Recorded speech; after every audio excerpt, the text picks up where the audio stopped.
കാട്ടാക്കട ചെട്ടിവിളാകത്ത് കക്കൂസ് മാലിന്യം തോട്ടിലേക്കൊഴുക്കി. സമീപത്ത് റബ്ബർ പാൽ എടുക്കുവാൻ വന്നയാളാണ് വാഹനത്തിന്റെ ശബ്ദം കേട്ട് നാട്ടുകാരെ വിവരമറിയിച്ചത്. ഇതിനിടെ നാട്ടുകാർ ഓടിയെത്തുമ്പോഴേക്കും വാഹനമെടുക്കുവാൻ ശ്രമിച്ചതോടെ വാഹനം കുഴിയിലേക്ക് വീഴുകയായിരുന്നു.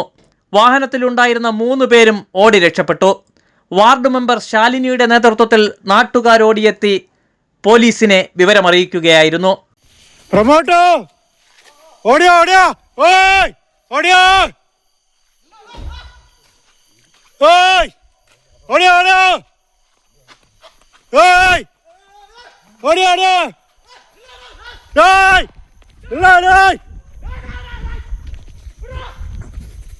ആറ് മാസം മുമ്പും സമാനമായ രീതിയിൽ ഈ പ്രദേശത്ത് മാലിന്യം ഒഴുക്കിയിരുന്നു.